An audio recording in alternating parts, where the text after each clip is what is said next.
I am Spencer. I'm Lauren, and we're the Mathenys. I'm Claire. And I'm Scott. And we're the Bakers. So it's a little different this time because, we're used to having 2 people, but now we have 4. And today we want to talk about building a foundation at the very beginning of when you get married. I can't imagine being married and doing the first couple years of marriage, without being involved in the church.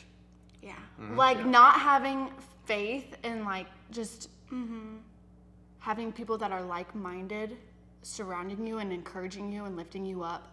It would be so easy to give up. It would be so easy to give up. And yeah, so one takeaway, I guess, is if you're early married, get involved and pray and be intentional about praying for people who, for God to put in your life. I mean, we didn't go to each other's weddings. We didn't even know each other. Right. And now look at us, we're best friends. So it's You guys go to Disney together? yeah, we That's right, we go to Disney We together. live close to each other. Yeah, we're literally a block 4 away houses from each down. other now. Yeah, it's great. Finding couples within the church that you attend, but also volunteering. I think that's how we kind of all got to know each other. Yep. Yeah. Just thinking back to our first year of marriage, I would have never believed that we would be sitting here right now filming a video for church. We didn't know anybody in the church. And the way that we are here today is because we kind of stepped out of our comfort zone and got involved with 180, got involved with First Impressions team, and really got to know each other within know different people within the church as a married couple, not just single people. Yeah. So that's been really, really beneficial. So I feel like it just got me out of my comfort zone, really. I like to be in my little bubble. I like to be in my comfort zone.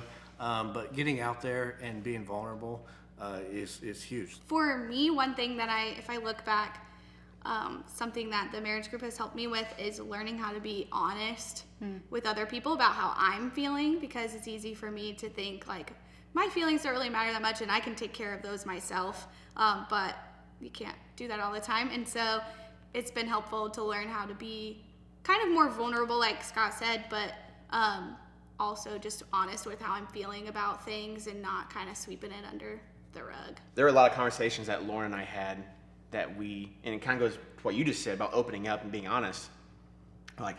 Do other couples go through this? Is that a common thing? Yeah, does that make us not And a then- good couple? Yeah. And then someone else brings it up in our marriage group, and they're like, "Oh no, that's us too. We're going through that too. We Thank can goodness relate." you're struggling also. It's I'm not sweating anymore thinking about it. I think that when I first got married, I had different expectations of being naive about how things were going to be or how easy things were going to be. So then when we did have struggle with our communication and whatever, it was hard because it's oh my gosh, what's going on? Why aren't we good at this? I don't know.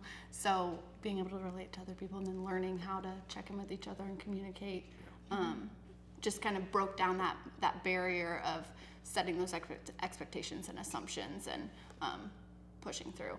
I think when Spencer and I got married, we thought we were expert communicators.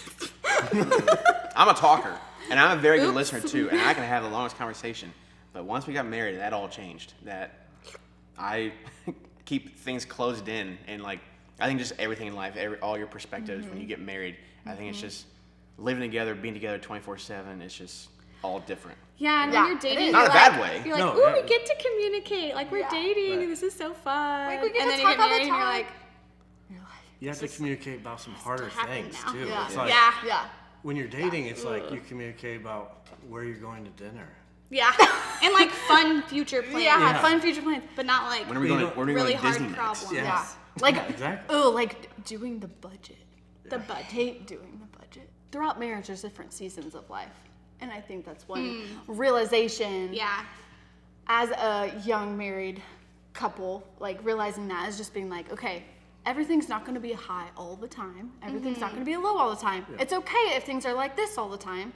But there's different seasons and that's okay. Understanding that it's not all going to be butterflies and rainbows all the time is fine. Really, the biggest thing that we talked about is get connected with church. Get connected with small groups. We loved it. It's helped us out tremendously. So enjoy your spring. Thank you, everyone. Have a good day. I'm going with that right there. That was good.